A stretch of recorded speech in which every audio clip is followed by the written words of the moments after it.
Hoje, a regra é vigiai. É uma palavra de advertência para todos nós.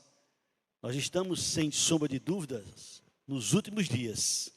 Isso é indiscutível. Todo mundo sabe disso.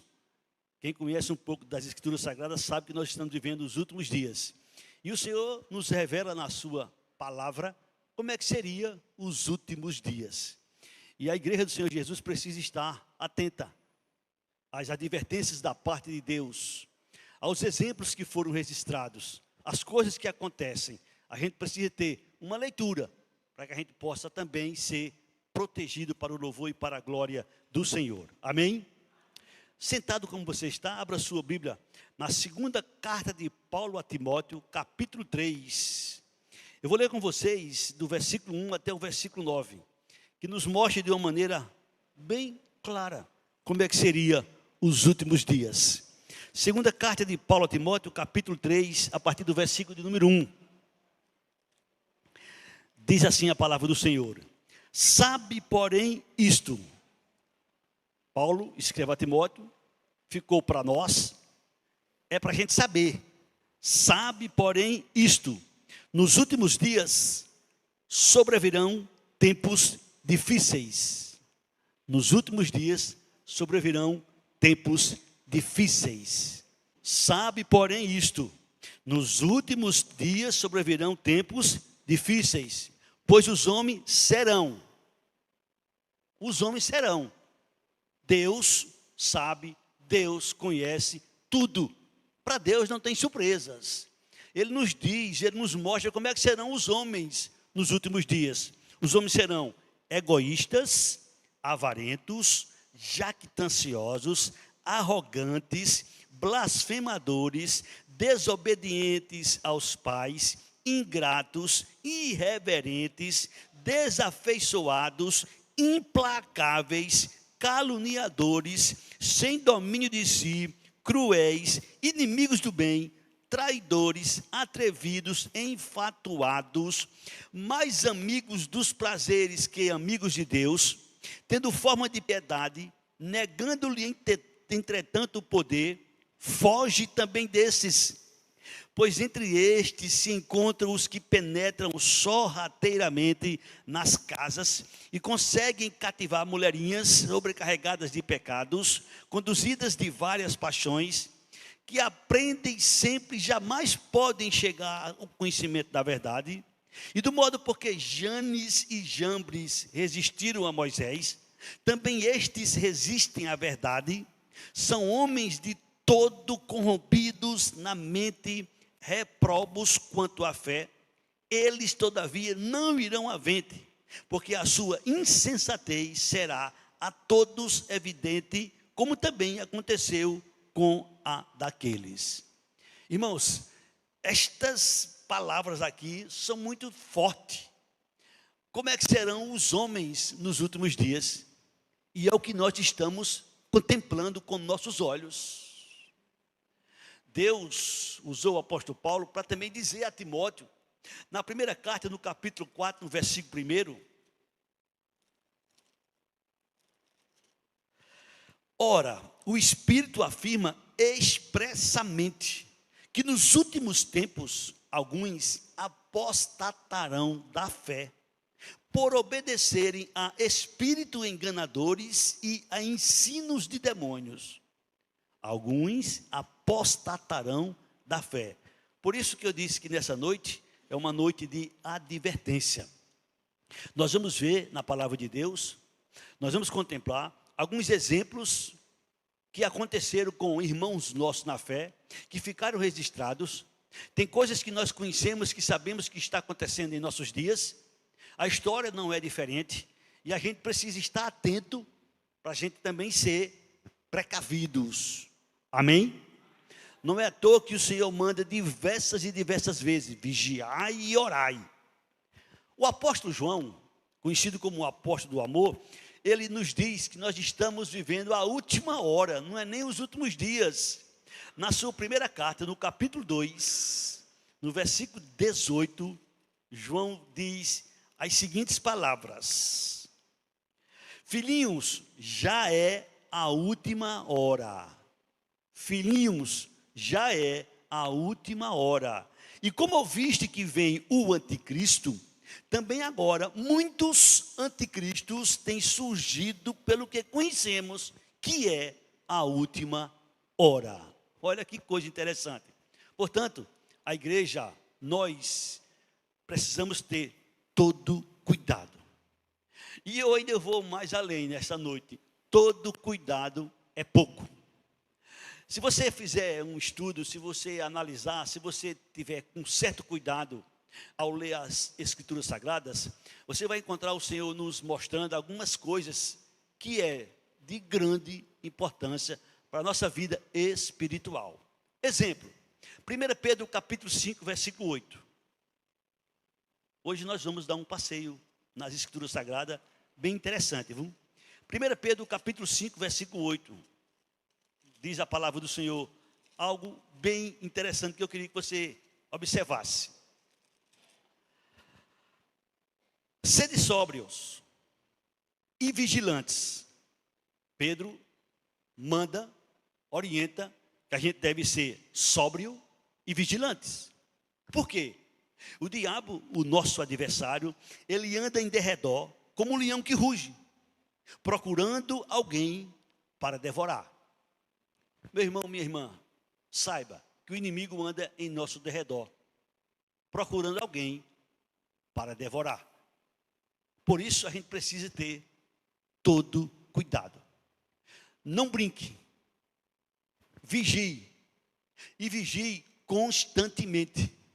Mas vigie não os outros, porque vigiar os outros até que é fácil. Vigie a si mesmo. Eu trouxe para vocês alguns exemplos. Preste atenção. Quem eu sou, quem você é, quem nós somos. Não precisa eu falar muito de mim, porque eu sei quem eu sou. Também não precisa falar muito de você, porque você sabe quem você é. Não somos perfeitos. Você concorda comigo? Porém, eu quero que você saiba, o inimigo derrubou o homem perfeito. Você sabia que Adão foi criado perfeito? E o inimigo derrubou ele?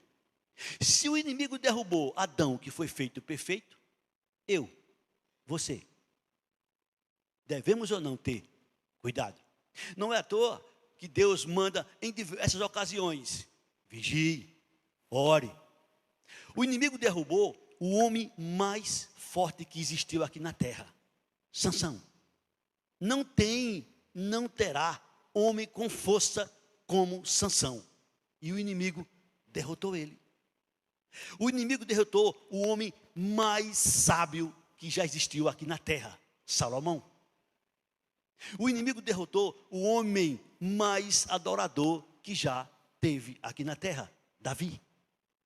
Se o inimigo derrotou Adão, se o inimigo derrotou Sansão, se o inimigo derrotou Davi, se o inimigo derrotou Salomão, eu e você não podemos vacilar.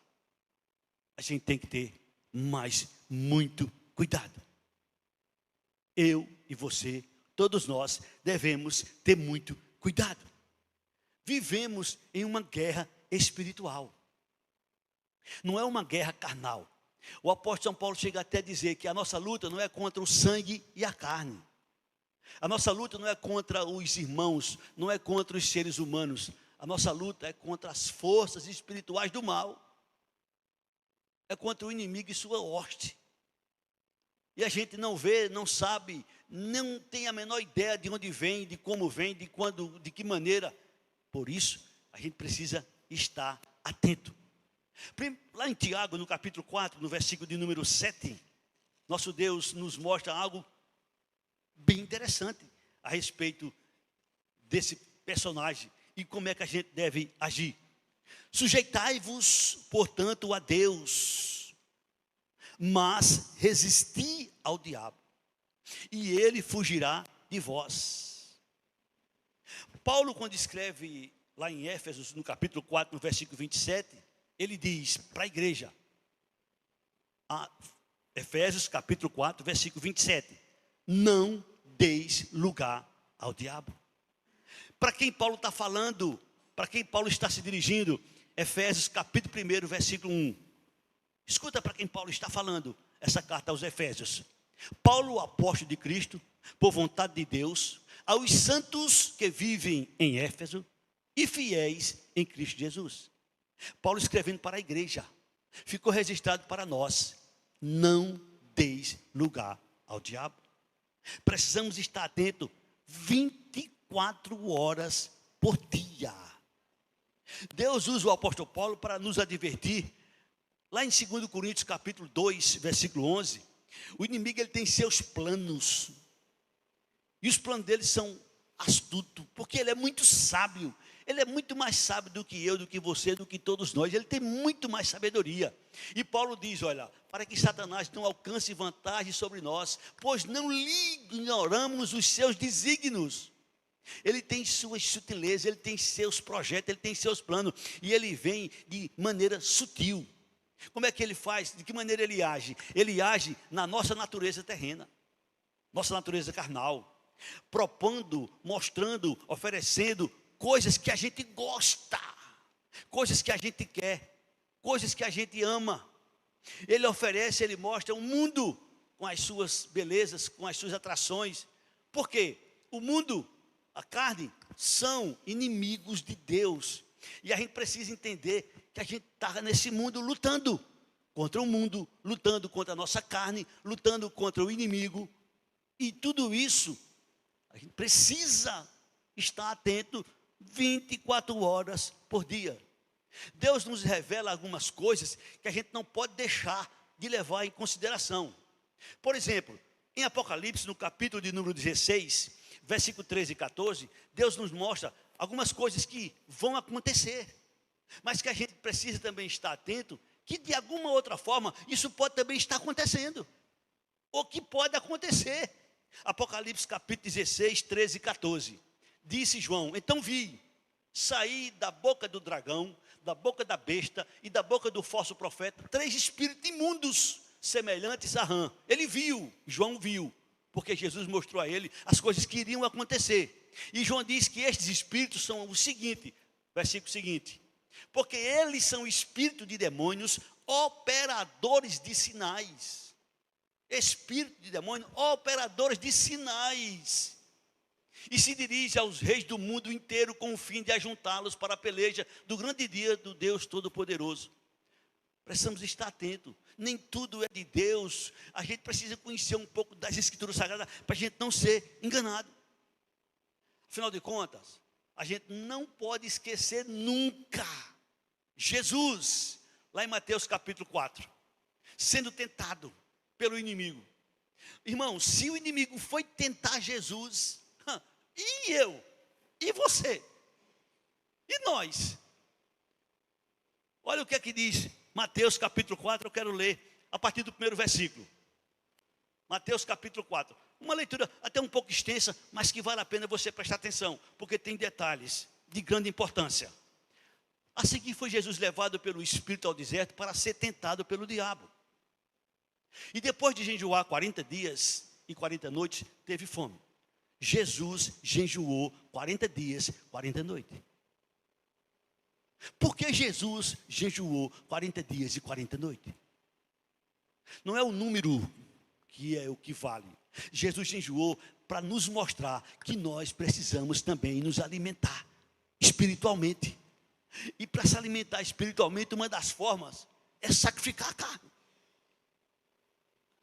Você procura jejuar vez por outra? Jesus jejuou 40 dias e 40 noites. Versículo seguinte. Então o tentador, aproximando, lhe disse: se és filho de Deus, manda que estas pedras se transformem em pães. Jesus, porém, respondeu: está escrito, não só de pão viverá o homem, mas de toda palavra que procede da boca de Deus. Vez por outra em nossas vidas, nós teremos questões que a gente precisa saber e dizer: não posso, não devo, porque está escrito. Não é porque eu não quero, porque até eu quero, mas não posso, mas não devo, porque está escrito. Continuando. Então o diabo levou a cidade santa, colocou sobre o pináculo do templo e lhe disse: se és filho de Deus, atira-te abaixo, porque está escrito: aos seus anjos ordenará teu respeito, que te guardará e eles te sustentarão em suas mãos, mas não para que não tropeçares em alguma pedra. Respondeu-lhe Jesus, também está escrito, não tentarás o Senhor teu Deus. Levou ainda o diabo a um monte alto, mostrou-lhe todos os reinos do mundo e a glória deles, e lhe disse, tudo isso te darei se prostrado me adorares. Então Jesus lhe ordenou, retira-te, Satanás, porque está escrito, ao Senhor teu Deus adorarás, e só a ele darás culto. Com isso, o deixou o diabo, e eis que vieram o anjo e o serviram. Versículo seguinte. Pronto, até aí é o suficiente. O inimigo, ele tentou Jesus de todas as maneiras que a gente possa imaginar. De todas as espécies que a gente possa imaginar. Jesus foi tentado. Se Jesus foi tentado, e nós? Estamos livres? Não. Lá em Hebreus, no capítulo 4, versículo 14, versículo 15, versículo 16, nos mostra o que? Hebreus 4, 14, 15 e 16. Tendo, pois, a Jesus, o Filho de Deus, como grande sumo sacerdote, que penetrou os céus, conservemos firme a nossa confissão. Porque não temos sumo sacerdote que não possa compadecer-se das nossas fraquezas. Antes, foi ele tentado em todas as coisas, a nossa semelhança, mas sem pecado. Jesus foi tentado em todas as formas, conforme a nossa semelhança, mas sem pecado. E no versículo seguinte diz, acheguemo-nos, portanto, confiadamente junto ao trono da graça, a fim de recebermos misericórdia e acharmos graças para socorro em ocasião oportuna. Não podemos vacilar, não podemos dar brecha. Se Jesus foi tentado em todas as espécies de tentações, nós também o seremos. Hebreus 13:6 diz que Jesus é o nosso ajudador, o nosso auxílio. Então, seja qual for a área, seja qual for a necessidade, chegue a Ele, converse com Ele, fale com Ele, abra o jogo com Ele, porque Ele nos conhece, Ele sabe perfeitamente quem nós somos. Se Jesus foi tentado, de todas as maneiras, de todas as formas, nós também estamos aqui, e não estamos livres das tentações, em todas as áreas. Precisamos estar atentos. O mundo jaz no maligno. Precisamos estar atentos. Nossa carne é propensa às coisas do mundo. É mesmo que encontrar a fome com o alimento. Os dois vão se encontrar e vão muito bem se deleitar. Então a gente precisa entender que nem tudo é lícito. Nem tudo se pode. Nunca devemos esquecer. Mateus 13, 24 a 30. Algumas passagens a gente tem que ter em mente. Mateus 13, 24 a 30. Disse Jesus, outra parábola.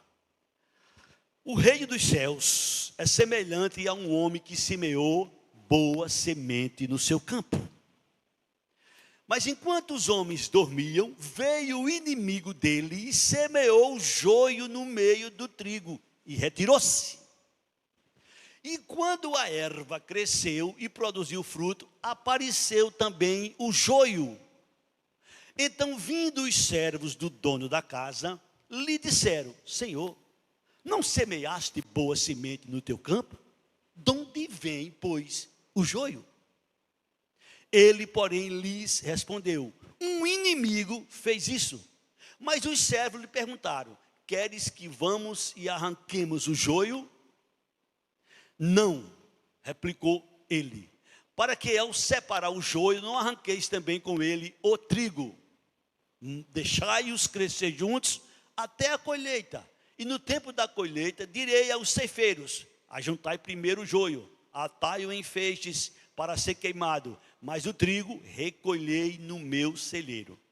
Se passou algum momento, Jesus chama seus discípulos e lhe explica esta parábola. Escutem a explicação desta parábola. Mateus 13, 36 a 40.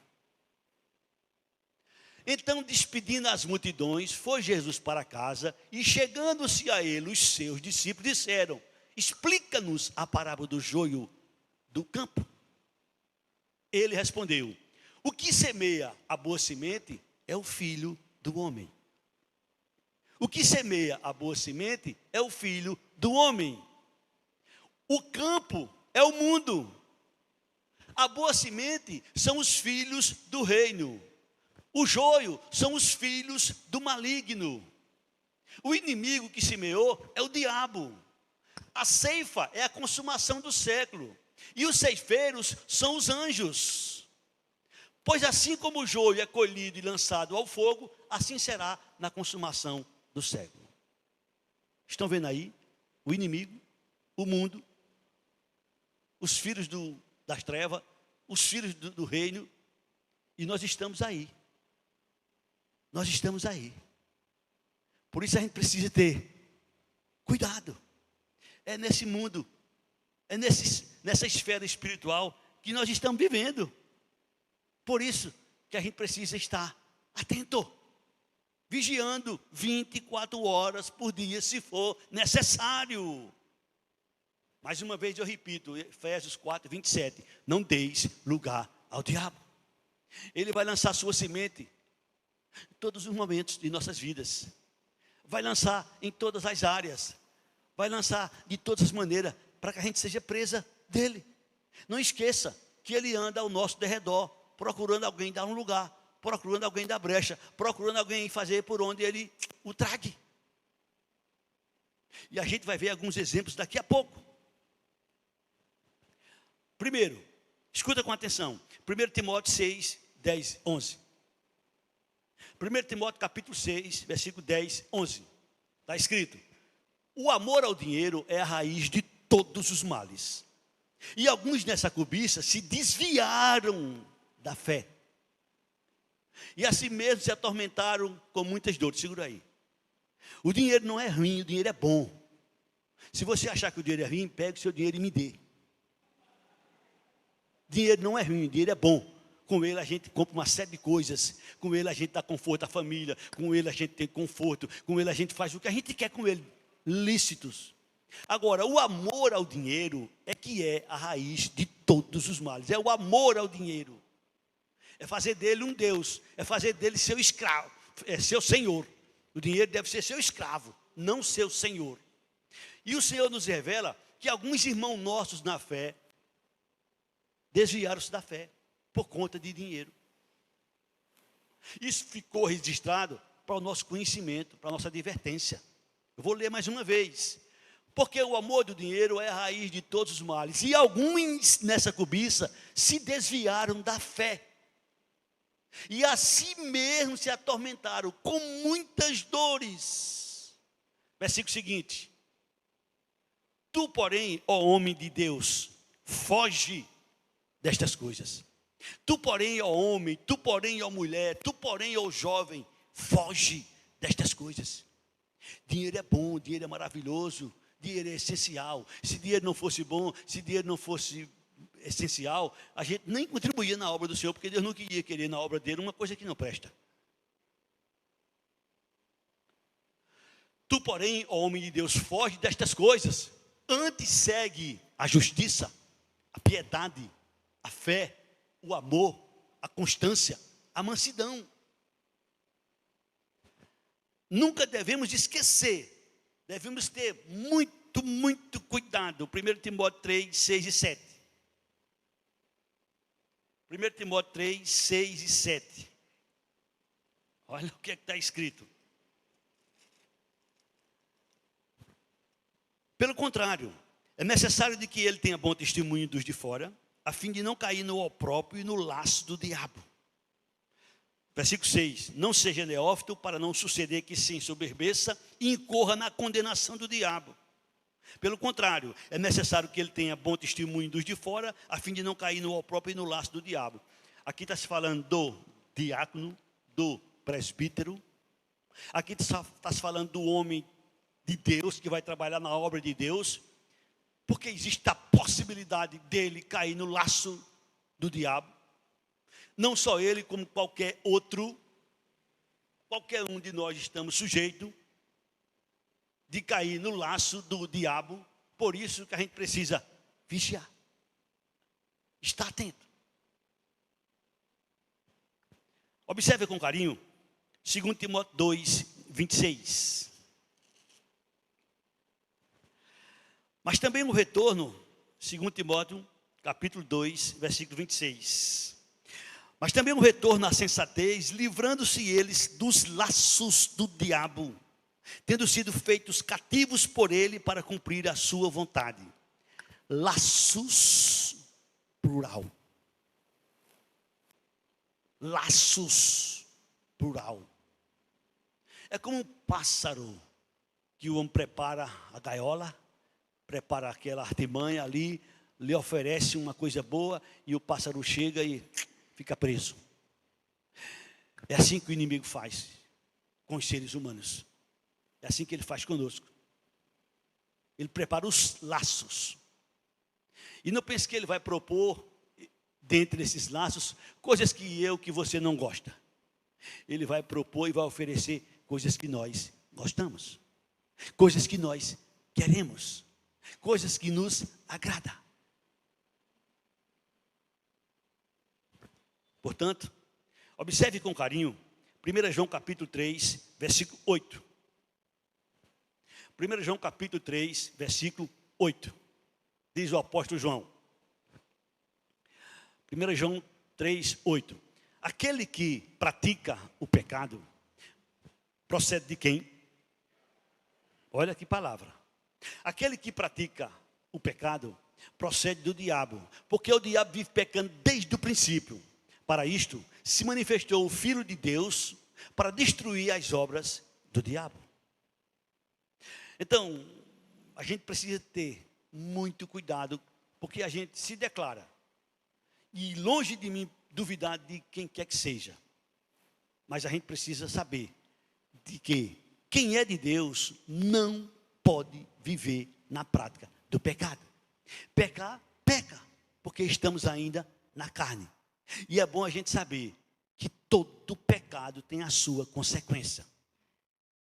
Todo pecado tem a sua consequência. Não pense que quem peca fica impune. Não, ele é perdoado. Se pedir perdão a Deus, é perdoado sim. Mas a consequência ele vai pagar. E Deus não quer que a gente sofra.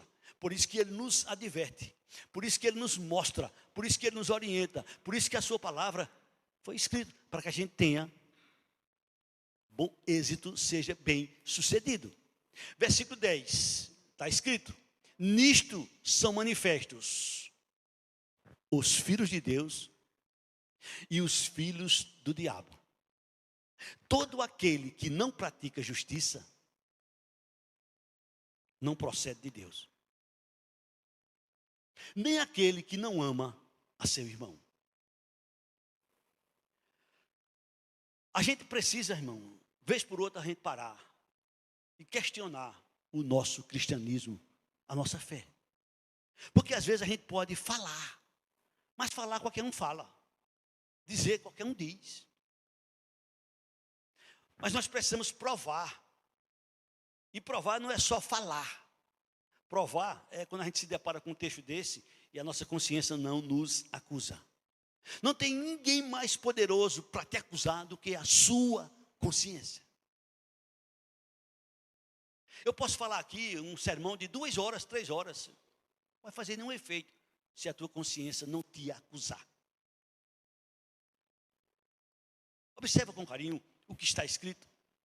E questiona, não os outros, mas a si mesmo. Nisto são manifestos os filhos de Deus e os filhos do diabo. Ninguém vai assumir, ou se assumir, são pouquíssimos que é filho do diabo. Ninguém em sã consciência vai assumir. São poucos malucos que tem no mundo que diz, de alto e bom som, eu sou, ele diz lá que é. Mas aqui está revelado que existem os filhos de Deus e que existem os filhos do capeta. E nos mostra como é que são os filhos de Deus.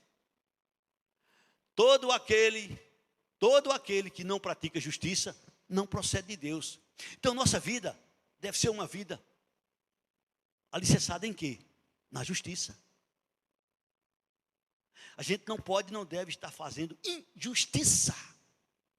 E quando se fala de injustiça, se fala do tratamento, relacionamento com o próximo. A gente não pode e não deve viver enganando quem quer que seja, em qualquer área, especificamente monetária. Thaís mandou uma mensagem para eu ouvir hoje, uma mensagem interessante, uma mensagem boa. E durante a mensagem o pastor diz que um determinado irmão devia um dinheiro a outro irmão, e chegou para ele e disse: se eu pedir a Deus perdão e Deus me perdoou, não precisa irmão te pagar. O que é isso? É brincadeira. Não pode, não deve. Olha o que está escrito: nisto são manifestos os filhos de Deus e os filhos do diabo. Todo aquele que não pratica justiça não procede de Deus, nem aquele que não ama seu irmão. O amor é uma coisa que tem que ser natural. A gente tem que entender que amar não é apenas um sentimento. Amar é um sentimento que a gente tem. Eu tenho sentimento pela minha esposa, eu tenho sentimento pelos meus filhos. Isso é um amor especial. Agora, o amor que a gente deve ter uns para com os outros, tem pessoas que a gente nem sabe quem é, nem de onde veio, nem onde é, mas a gente tem que amar, porque é um mandamento. E Jesus manda a gente amar até nossos inimigos. Jesus manda amar até nossos inimigos. E ele faz até questão de dizer, lá em Lucas 6,32, eu vou pedir, coloque na tela, por favor. Ele faz questão de dizer: se amais os que vos amam, qual é a vossa recompensa? Porque os pecadores também amam aos que o amam. Que diferença tem entre vocês e os pecadores? Nenhuma. Se vocês só amam quem ama vocês, no mundo também é assim. O mundo também é assim. Jesus manda amar os inimigos. Jesus manda amar a todos, assim como ele amou. Deus amou o mundo. Deus amou a todos. Por isso que Paulo diz: o amor de Cristo nos constrange. 2 Coríntios capítulo 5, versículo 14, versículo 15. Põe na tela, por favor. 2 Coríntios capítulo 5, versículo 14 e 15. Pois o amor de Cristo nos constrange, julgando nós isto: um morreu por todos, logo todos morreram. E ele morreu por todos, para que os que vivem não vivam mais para si mesmo, mas para aquele que por eles morreu e ressuscitou. Então o amor deve ser uma coisa que a gente deve praticar, porque é mandamento do Senhor. Jesus disse que toda lei se cumpre em 2 mandamentos: amar a Deus acima de todas as coisas e ao próximo como a ti mesmo. Por isso que eu disse que esta noite seria uma noite de advertência. Observa com carinho o que está escrito lá em Apocalipse, capítulo de número 2. Jesus falando para a igreja. Jesus falando para a igreja. A partir do versículo 8 até o 11. Apocalipse capítulo 2, versículo 8 a 11. Jesus falando para a igreja. Ao anjo da igreja em Esmirna escreve: estas coisas diz o primeiro e o último, que esteve morto e tornou a viver. Conheço a tua tribulação, a tua pobreza, mas tu és rico. E a blasfêmia dos que a si mesmos se declaram judeus e não são, sendo antes sinagoga de Satanás. Não temas as coisas que tens que sofrer. Eis que o diabo está para lançar em prisão alguns dentre vós, para seres posto à prova, e tereis tribulação de 10 dias. Ser fiel até a morte, dar-te-ei a coroa da vida. O inimigo vai pegar, o inimigo vai testar, vai provar alguns. Ou será que a gente está esquecido de algumas coisas que a Bíblia fala, que a Bíblia menciona? Jesus aqui está nos mostrando. Jesus está falando com a igreja. Versículo seguinte. Quem tem ouvido, ouça o que o Espírito diz às igrejas. O vencedor de nenhum modo sofrerá dano da segunda morte. Em uma certa ocasião, Jesus teve uma conversa com Pedro. E disse a Pedro: o inimigo quis ir andar com você, mas eu não deixei. Se o inimigo quis ir andar com Pedro, e será que ele não vai querer ir andar comigo? Nem contigo? E se a gente estiver desprotegido de Deus, de Jesus? Por isso que a gente não pode e não deve dar lugar. A gente tem que estar atento. A gente tem que estar vigiando. A gente tem que estar vigiando todo o tempo, toda hora, todo instante, porque o inimigo vai lançar seus laços para a gente cair neles. Observe o que aqui diz Apocalipse capítulo 12, versículo 9. Capítulo 12 de Apocalipse, versículo 9. E foi expulso o dragão, e foi expulso o grande dragão, a antiga serpente que se chama Diabo e Satanás, o sedutor de todo mundo. Sim, foi atirado para a terra e com ele os seus anjos, os seus demônios. O sedutor de todo mundo. Ele vem seduzindo. E ele vem seduzindo de maneira que você menos espera. É a história do laço. Ele vai com atração. Ele vai com as coisas boas. Ele vai com aquilo que agrada. Ele vai com aquilo que enche nossos olhos. Ele vai com aquilo que a gente ama. Ele vai da maneira que a gente menos espera. Ele vem de uma maneira que a gente menos espera. Ele usa pessoas. Ele usa objetos. Ele usa desejos. Ele usa tudo que é possível. Tudo que é possível. Disse, repito, o que Jesus falou com Pedro, Lucas 22, 31 e 32.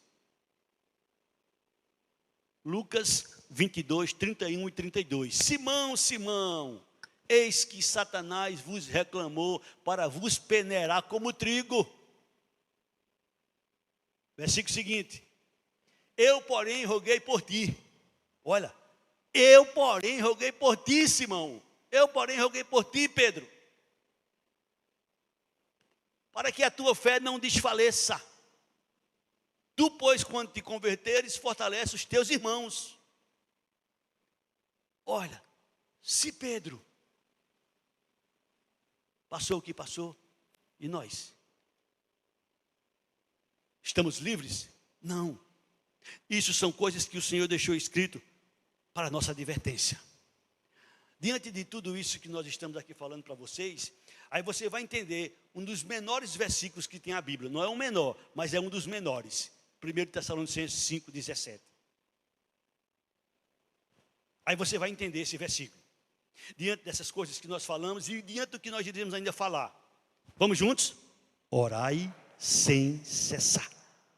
Mais uma vez, orai sem cessar. Outra vez, orai sem cessar. Pasme, Jesus muitas vezes passou noite orando. Não foi uma vez só. Muitas vezes Jesus passou noite orando. Jesus. São armas espirituais. As armas espirituais, elas são diferentes das armas do mundo. Jejum, oração, madrugada, meditação na palavra. São coisas espirituais. Teve casos, teve fatos que Jesus disse: olha, essa caixa não sai se não for com oração e jejum. Irmãos, preste atenção a estes exemplos que ficaram registrados. 1 Timóteo, capítulo de número 1, versículo 18 a 20. Preste atenção. Este é o teu dever, de que te encarrego, ó filho Timóteo, segundo as profecias de que antecipadamente fostes objeto. Combate o firmado nela o bom combate. Combate firmado nela o bom combate. Que bom combate é esse? Observa. Mantendo fé e boa consciência, porquanto alguns, naquele tempo, portanto, alguns, tendo rejeitado a boa consciência, vieram a naufragar, morreram afogados na fé. Naufragar é afundar na água. Por que isso ficou registrado? Por que este fato ficou registrado? Por quê? Só para ficar registrado? Não, irmãos. Para advertência nossa. E Paulo ainda cita nomes. Versículo 20. Dentre esses se contam Himeneu e Alexandre, os quais entreguei a Satanás para serem castigados, a fim de não mais blasfemarem. Você já pensou? O apóstolo Paulo usando da sua autoridade de apóstolo e entregar 2 irmãos a Satanás para serem castigados.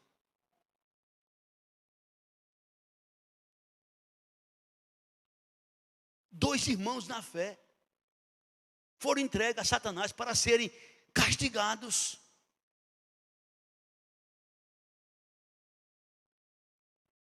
Às vezes, a gente só quer ouvir, às vezes a gente só quer saber, às vezes a gente só quer o conhecimento do lado doce do Evangelho. Mas é necessário a gente ouvir, saber, conhecer este outro lado, para que a gente naquele dia não tenha surpresas desagradáveis. Observa 1 Timóteo capítulo 6, versículo 20 e 21. Paulo usa nomes. 1 Timóteo 6, 20. E tu, ó Timóteo, guarda o que foi confiado, evitando os falatórios inúteis e profanos e as contradições do saber, como falsamente lhe chamam. Pois alguns, professando, se desviaram da fé. A graça seja convosco. Alguns se desviaram da fé. Cuidado com aquilo que você está escutando. E hoje em especial, não estou me referindo a hoje, esse momento, estou me referindo a hoje, o tempo que nós estamos vivendo. Que você tem seu telefone, escuta o que você quer, em todas as áreas, em todos os aspectos, em tudo que você imagina. Cuidado. Mas muito cuidado, porque alguns naufragaram na fé. Alguns que viveram experiências como nós estamos vivendo. Observa ainda 2 Timóteo 2, 16 a 18. 2 Timóteo 2, 16 a 18. Pois alguns, diz Paulo, evita igualmente os falatórios inúteis e profanos, pois os que deles usam passarão a impiedade ainda maior. Além disso, a linguagem deles corrói como câncer, entre os quais se inclui Himeneu, mais uma vez é citado, e Fileto.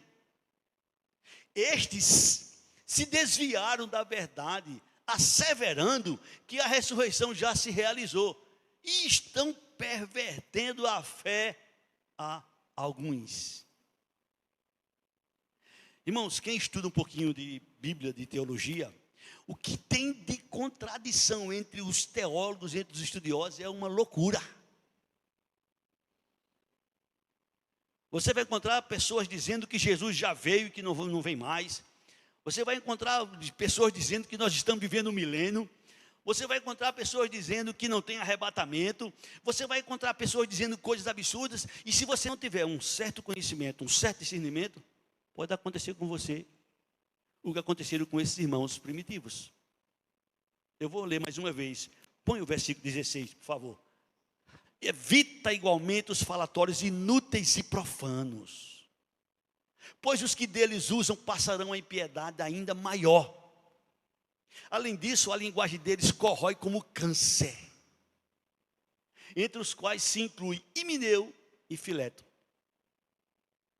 Estes se desviaram da verdade, asseverando que a ressurreição já se realizou, e estão pervertendo a fé a alguns. Se naquela época que não tinha o que nós temos hoje de influência, que chama-se a internet, alguns eram pervertidos a sua fé, e hoje? O que tem de pessoas ensinando que não se deve ir para a igreja, que não se deve frequentar a igreja, que a igreja não vale nada, que isso não vale, para perverter a fé de alguns. Porque eu tenho mais de 40 anos de crente. Ai de mim, se não fosse a igreja. Ai de nós, se não fosse a igreja. Não é à toa que o autor dos Hebreus diz, não deixando de congregar, como é costume de alguns. Eu posso congregar na minha casa? Pode, e você na sua casa deve fazer da sua casa uma pequena igreja. Você com a sua família deve se reunir constantemente, mas é o corpo. É um corpo. É um corpo. A gente não pode deixar de congregar. A gente precisa congregar na nossa casa, sim, sem problema nenhum, a nossa família com o mais próximo, mas a gente precisa se congregar na igreja, no templo. A igreja primitiva, ela deixou alguns exemplos práticos. Eles se reuniam todos os dias, de casa em casa e no templo. Observe o que aqui diz 2 Timóteo 4, 14 e 15. 2 Timóteo capítulo 4, 14 e 15. Alexandre, já é outro personagem, o latoeiro, causou-me muitos males, diz o apóstolo Paulo. O Senhor lhe dará a paga segundo as suas obras. Tu, Timóteo, guarda-te também dele, porque resistiu fortemente às nossas palavras. Na minha primeira defesa, ninguém foi a meu favor, antes todos me abandonaram. Que isso não lhe seja posto em conta. Observe vocês. Quantas pessoas que existem no mundo tentando destruir a fé das pessoas. Se você não tiver cuidado, é só a pessoa se converter. Quando a pessoa se converte, o inimigo já manda alguém na sua casa, pode ficar certo. No outro dia, com poucos dias, já chega alguém na sua porta para perverter sua fé.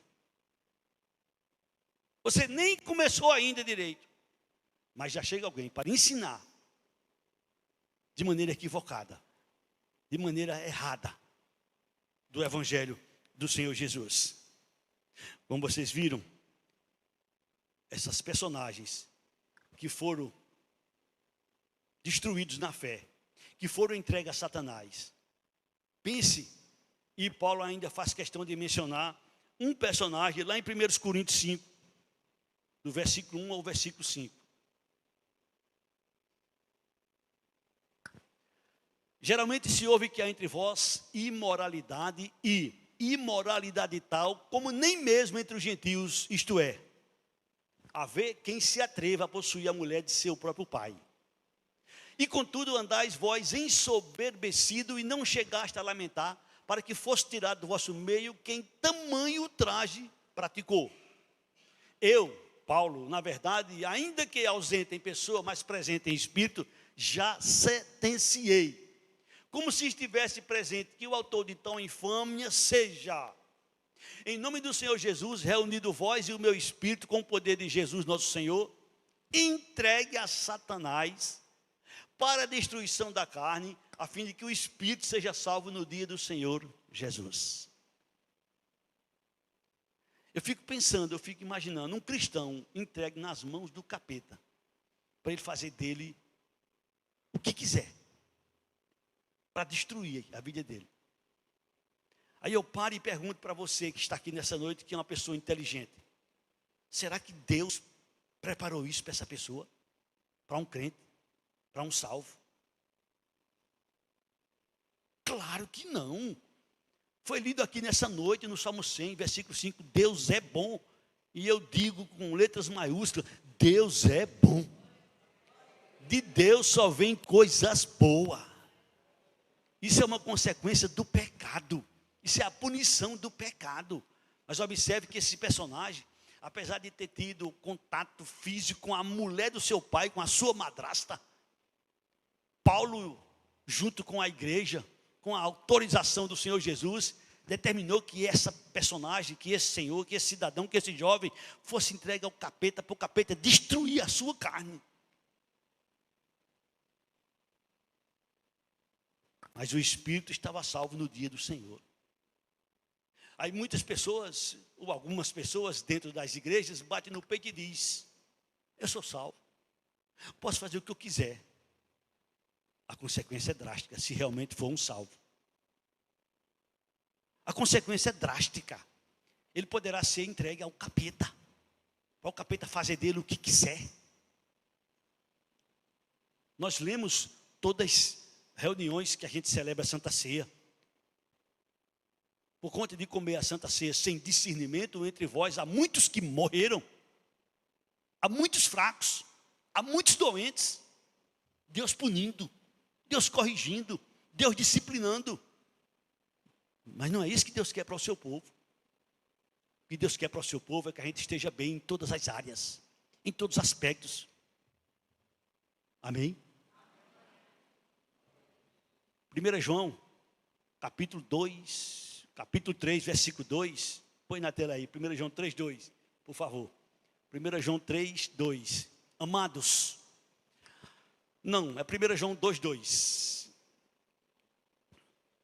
Desculpem, é 3 João, porque eu me atrapalhei. É 3 João, versículo 2, só é um capítulo. Amado, acima de tudo, faço votos por tua prosperidade e saúde, assim como é próspera a tua alma. Deus deseja que a gente esteja bem em todas as áreas. Deus não quer que a gente sofra, Deus não quer que a gente padeça, Deus não quer que a gente viva essas coisas que esses irmãos viveram, não. Ficou registrado para advertência nossa. Deus não quer que a gente passe o que passou Israel, não. Deus disse, olha, o que ficou registrado ficou para advertência nossa, para exemplo nosso, para a gente não passar por essas áreas. Então, meu irmão, minha irmã, nessa noite, é uma noite de advertência para você. Pense, pare, analise, reflita. Não é à toa que Jesus diz, orai sem cessar, através do apóstolo Paulo. Quer dizer que eu vou estar agora de joelho 24 horas por dia? Não, não é isso que significa. Significa que suas ações, suas atitudes devem ser feitas debaixo de oração. Jesus, eu preciso ir, me abençoa. Jesus, eu preciso vir, me abençoa. Jesus, me protege. Jesus, me livra. Isso são coisas que a gente deve fazer constantemente. Você vai sair de casa, Senhor, me protege. Eu não sei de que lado o Satanás vem com seus laços. Eu não sei de que maneira vai vir seu laço. Eu não sei. Jesus me protege, Jesus me livra, Jesus me socorre. Jesus, assim como tu fizeste com Pedro, eu te peço, faz comigo, Senhor. Por quê? Qual é a força que nós temos para enfrentar o inimigo? Qual é a força que você tem para enfrentar o inimigo? Ou você acha que você tem capacidade de enfrentar o inimigo? Se não for o Espírito Santo que esteja em nós, se a gente não estiver atento, se a gente der qualquer brechinha, acabou. Não deis lugar. O diabo, vosso adversário, anda em derredor, como um leão que ruge, procurando alguém para devorar. Orai sem cessar. Vai dormir, ora. Conversa com o Senhor. Acordou, ora. Vai sair, ora.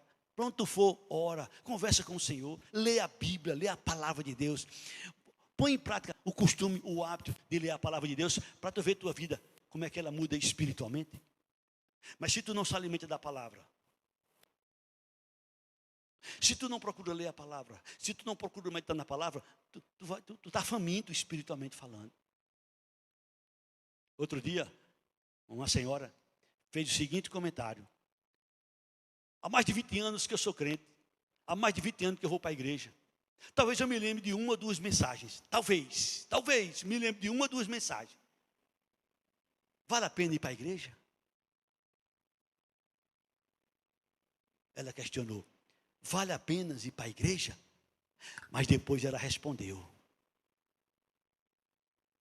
assim como eu não me lembro das refeições que eu comi durante todos esses anos, mas elas me sustentaram para que eu estivesse viva até agora, fisicamente, assim também a palavra de Deus me alimentou espiritualmente para que eu permanecesse firme na fé.